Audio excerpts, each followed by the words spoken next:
set here for day one of the Gold Coast LAN hosted by Does Play. I was actually just looking at the players from Aftermath after that victory. Foshi had the biggest grin I've seen on his face throughout the whole of the weekend. What a start by them. They went huge, and 35 kills plus for every player in a hardpoint game is huge, especially when the first half was so contested. It was pretty much even after 5 minutes, and then Aftermath just ran away with it. They did. It was Nimble who heated up, along with, Flares. Sorry, I completely just had a mind blank there. Those two heated up, and they made some big plays here. We're already into the game. As you see, a player from Orb has already dropped. Yeah, Mufasa's already dropped here on attack, so the defensive side obviously going to be easier in terms of, well, most teams seem to find the defensive side easier here on Solar, but Orb, they could try and pull something out here. If they can get an early pick over on this side, then they should be able to work their way onto this bomb site, and they've taken down Foshi already. Jinx getting that headshot, and 45 seconds left. They do need to start making some play. Yeah, good job there by Orb, picking up the lurk player there. Foshi was trying to get a bit of a rotation going through their spawn there. Wasn't able to do so. Orb, they need to make a bit of a play here. 35 seconds, and you can tell, there it is, Jinx. They get the pick. They know where Lakey is. They're in a really good position here to try and break onto the site, though. They need to actually try and get another kill there. There it is, all up to Flares. Good job by Orb, but they need to lock down this bomb site. Flares, he's been spotted. They're going to be able to plant that bomb. Now, it's going to be a prediction game here as to where Flares is going to try to push this bomb site from. Yeah, Flares pushes again, sees a player, and a nice pinch there. That's good play by Orb. Once they got that bomb down, just pinching him, getting one player either side of him. They knew he was going to come either cut or the yellow stairs, and that was an easy kill in the end, and a good round from Orb after they got dropped first. Yeah, that was also an offensive round. You mentioned it, that you do not see many offensive rounds. One on Solar, it's a very defense-orientated map, like a lot of the S&D maps in Advanced Warfare. So that's a picture-perfect start there for Orb. That's exactly what they needed. Now they need to make the most of it. Jinx actually got 3 of the 4 kills there. So he actually kind of MVP'd that round there. Lakey, the only one to get kills for his team. Not the best of starts from Aftermath. Oh, look at this after push. having a good one. Look at this push from Aftermath. They've all pushed across towards A. They take down Jinx, and they should be able to get this bomb down. A great push. They all pushed through mid. They went in through the tunnel, got into purple, and that is going to be a bomb down with 4 players up. 3v4 situation. Flares takes down Blaze. 4v2 here. Orb, they're looking shaky. Oh, I'm not too sure what's happened to them after a great first round. Not a kill goes down for Orb there. Really shaky shots. Obviously a strat push there, though, by Aftermath. That would have definitely put them off. That push straight through mid. They just ran through pool, got straight into purple, and Nimble's going to be able to pick up that kill, 2 and 1 for him. But that was an impressive push there by Aftermath to just take complete control of that A-bomb. Yeah, shaky shots by Axie. Wasn't able to finish off Nimble there. He was basically one shot. Missed at least 4 bullets there. I don't want to say cuss his team the round because there's the last one alive, but could have got an extra kill to his name. Here comes a push straight onto the B side. I like this by Orb. They're doing what Aftermath did previously. They're going to have to try and get some picks, so that's not the start they wanted. Nimble gets the first one. There you go. Blaze answers with his teammate Jinx to take out 2 players here. Numbers advantage, bomb going down, and look at where the 2 Aftermath players are. They are not in a good position. Yeah, they're not. We'll jump on board with Foshi because he's going to contest first. He should be able to pick up 1 kill off the bomb here if he just pokes. There is the player's legs there. He didn't shoot at him. No, that was a dead player. There was a player right behind him. He gets taken down trying to contest with the barrel close range, and that was always going to end badly with the ASM-1. So now Flares 1v3 against 3 players. He does take down Mufasa, but he's got 2 players to deal with. Only 30 seconds to get those 2 kills and the defuse. I honestly thought that was the player, the dead body on the bump site. I thought it was him. Obviously, Foshi was tricked too. So it's left Flares, unfortunately, in a 1v2 situation. He's trying to check as many corners as he can. Cod Vision shows where the final players are. Flares, safe to say, he won't be able to clutch this one out very much. They pinch him around the corner. Well played by all. And that's 3 offensive rounds run in one in a row. So that's very unorthodox for what we normally see on Solar. Yeah, it is a little bit, especially with an A push so early on into the game. Obviously, you can win Solar when you push that B-bomb well and lock it down, especially if the defense isn't real strong. And we know that these teams aren't the greatest S&D teams. Obviously, Aftermath, we talked about their S&D, probably their weakest game type. And when you've got a couple of weak teams, usually it's the defense that lacks off, and that's what we're seeing at the moment. But Jinx 5-1, but Flares is going to take a kill there. Axie's going to take the trade on that one. So 4-2 for Flares, 5-1 for Jinx. As Jinx's teammates all go down around him, he's got to try and make some kills. You know, he's already got 6 to his name, so I wouldn't be surprised if he takes out the final few players. Lakey's going to actually be that player for Aftermath. Spots one in the middle, actually takes him out here. This is a 1v1. This is a really crucial round here. Aftermath have an opportunity to get another offensive answer back to a beautiful push from Orb, or Jinx, who's having a phenomenal search and destroy game already, can clutch up again for his team. You can see on the minimap where the two teams are located. Lakey is just trying to rotate around as much as he can. He's got plenty of time to work with and just gets to pick which bomb side he can go for. I like the play by Jinx. He's just happy to stay this one, be really slow, methodical about it, wait for Lakey to make a play, and then just make a counter push.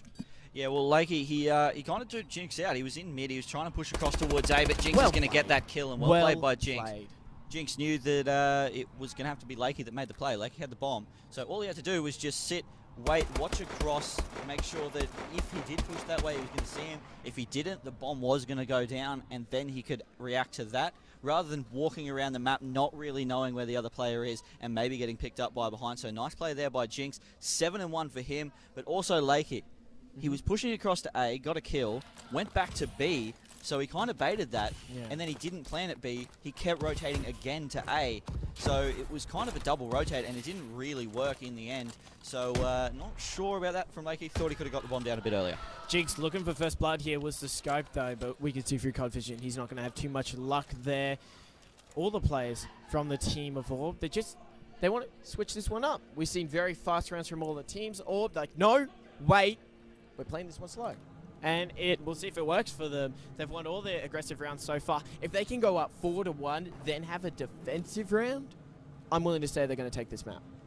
Yeah, well, I might actually jump on board with Foshi because he is up on glass and he sees one in cut, puts shots out, can't quite get that kill. 1-4 for Foshi, and he's just struggling in this S&D at the moment. He needs to step up his game if Aftermath want to get back into this game. If Orb can take this round now that they've got the numbers advantage, they're going to go 4-1 up in the S&D, and that's definitely a lead that you want to be in. But Mufasa drops to Nimble, so 3v3 situation. Really weird. They got the pick and they just stayed where they were. They didn't push. They didn't get any ground from it, and they've almost just let Aftermath just set up for it. That's going to be him. Marker taking into place. The comms have been given out. He doesn't get the kill on Lakey though, and this is I'm questioning what was going through Orb's mind here. Unless Axie can actually clutch up, which he won't. They got the pick. And they just stayed there. They got extra ground. They had the numbers advantage. All they had to do was group together, even rotate around to B if they wanted to. They had the numbers. They stayed stagnant.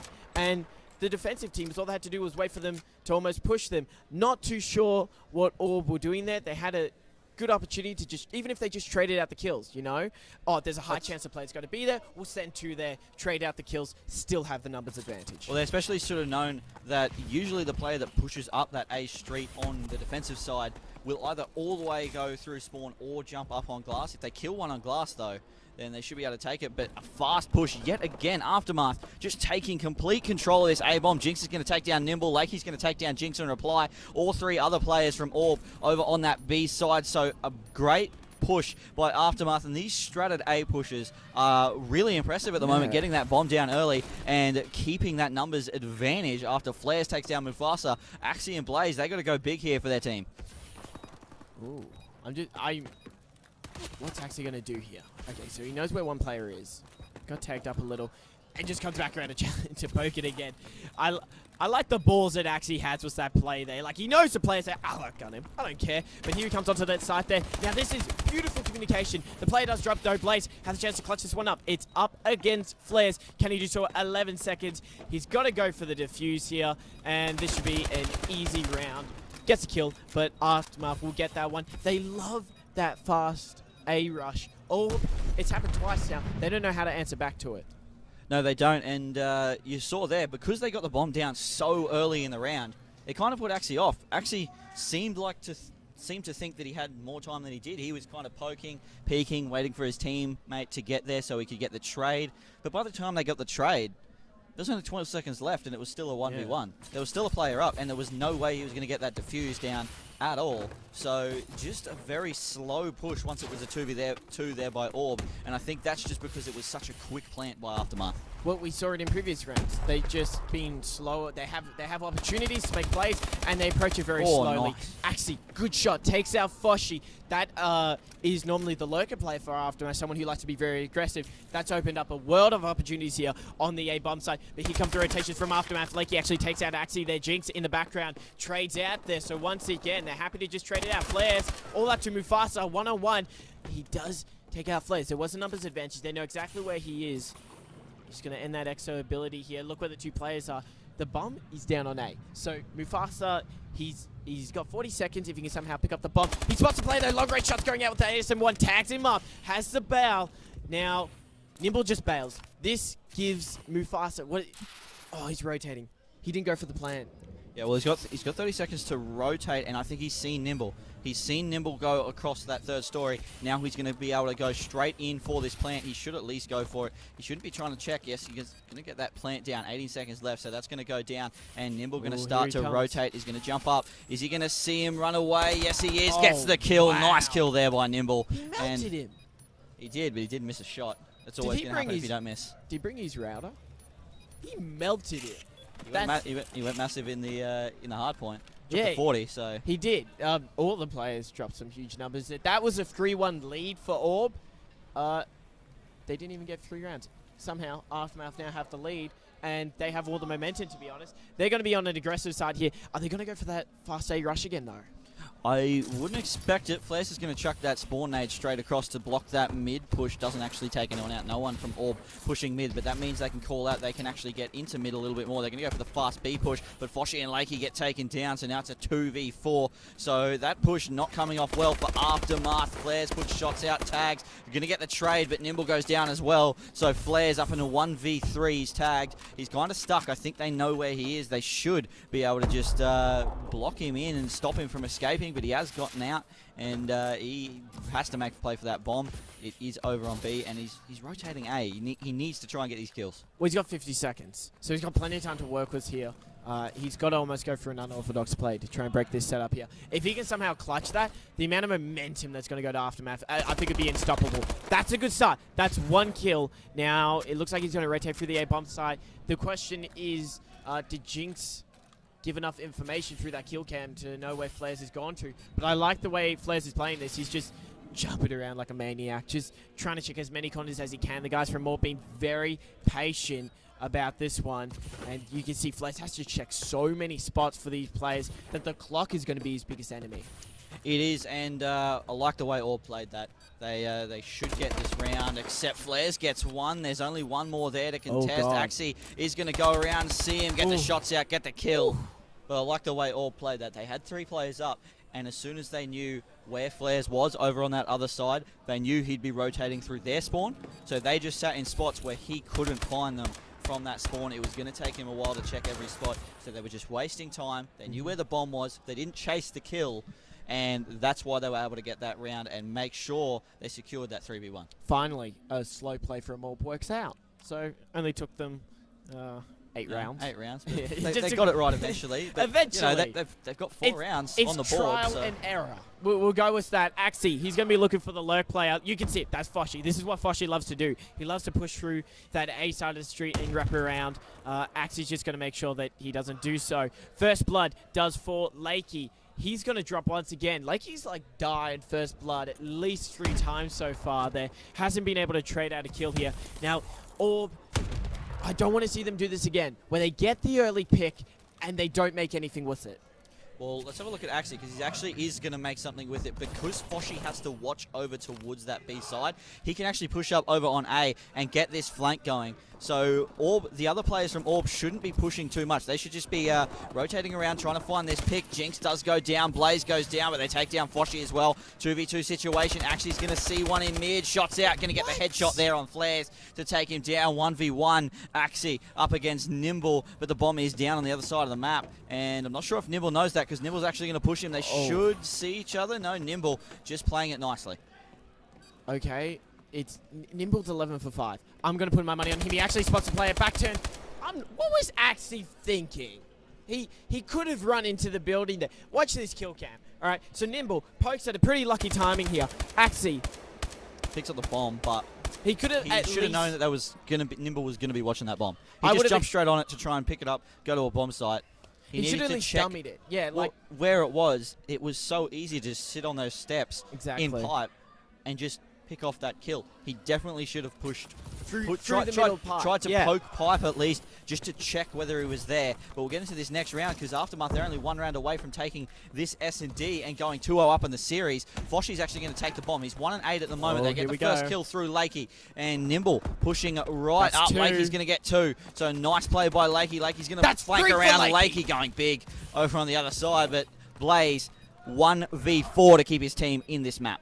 Can Lakey get the ace here? They're so close to each other right now. Nimble, oh, Nimble, Nimble takes the kill. I don't think Lakey would mind too much. His team's 2-0 up in the first round of bracket True. play. Who wouldn't have liked that ace though? That would have been, look at the scoreboard though. 13-5, 11-8. That's some big numbers from Big Nimble numbers. and Lakey. They needed to go big though. Foshi was 1-8. They needed to pick up for that, and they did 4-6. Yeah. And a great play. Orb, we said that Aftermath wasn't their strongest game type S&D.